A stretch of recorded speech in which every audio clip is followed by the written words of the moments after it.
అంగట్లో సరుకుల్లా ముక్కు పచ్చలారని పసికండ్లను అమ్మేస్తున్నారు. మగ పిల్లాడికైతే ఒక రేట్, ఆడపిల్లకైతే మరో రేట్. తల్లిదండ్రుల ఆర్థిక ఇబ్బందులను ఆసరా చేసుకుని దళారులు మాయమాటలు చెప్పి పురిట్లోనే అమ్మకానికి పెట్టేస్తున్నారు. అటు ఏపీ ఇటు తెలంగాణలో ఒకే రోజు 2 శిశువులను రెస్క్యూ చేశారు అధికారులు.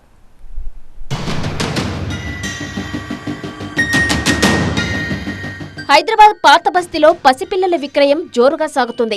అధికారులు దాడులతో కొన్నాళ్లు సైలెంట్ అవుతున్నా మళ్లీ తమ దందాను కొనసాగిస్తున్నారు. పహాడీ షెరీఫ్లో 5 లక్షల కోసం కన్నబిడ్డను అమ్మకానికి పెట్టింది ఓ తల్లి. 4 రోజుల పసికందును అమ్మే ప్రయత్నం చేయగా సామాజిక కార్యకర్త సహకారంతో బాలపూర్ పోలీసులు చిన్నారిని కాపాడారు.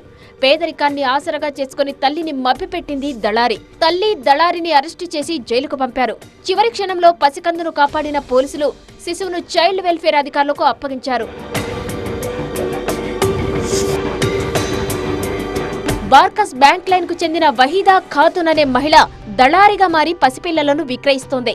రియాసత్ నగర్ కు చెందిన అఫ్రీన్ బేగం కుటుంబంలో ఆర్థిక ఇబ్బందులున్నాయని తెలుసుకుని పుట్టబోయే బిడ్డను అమ్మేస్తే మీ కష్టాలన్నీ తీరిపోతాయంటూ మాయమాటలు చెప్పి ఆమెను నమ్మించింది. మంగళవారం అఫ్రీన్ బేగంకు ఆడబిడ్డ పుట్టింది. అప్పటికే అనుకున్న ప్రకారం కేవలం 4 రోజుల వయసున్న చిన్నారిని అమ్మేందుకు ప్రయత్నించారు. ఈ సమాచారం బాలాపూర్ పోలీసులకు చేరడంతో సామాజిక కార్యకర్త సఫియా మాఫీ కొనుగోలుదారుగా మారి పసికందును కాపాడారు. డబ్బుల లావాదేవీ జరుగుతున్న సమయంలో ఇద్దరిని రెడీ హ్యాండెడ్ గా పట్టుకున్నారు.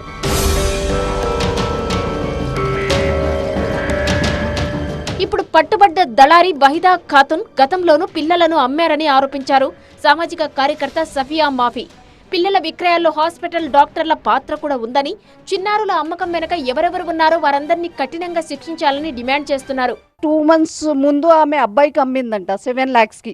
ఆమె చెప్తుంది ఇట్లా తీసుకుంటాం, ఇట్లా ఇచ్చేస్తాం, డబ్బులు ఇట్లా ఇస్తారు, పాపని ఇట్లా తీసుకువెళ్తారు, మీరే ఎంత ఇన్వెస్టిగేషన్ చేస్తుండ్రని చెప్తుంది ఆమె. 7-8 అయితే అమ్మొచ్చు. ఏంటంటే ఆమె హాస్పిటల్లోనే పని చేస్తుందంట. ఆమె చెప్తున్న ప్రకారంగా చూస్తే 2 డాక్టర్లు కూడా దాంట్లో ఇన్వాల్వ్ ఉన్నారని చెప్తుంది ఆమె.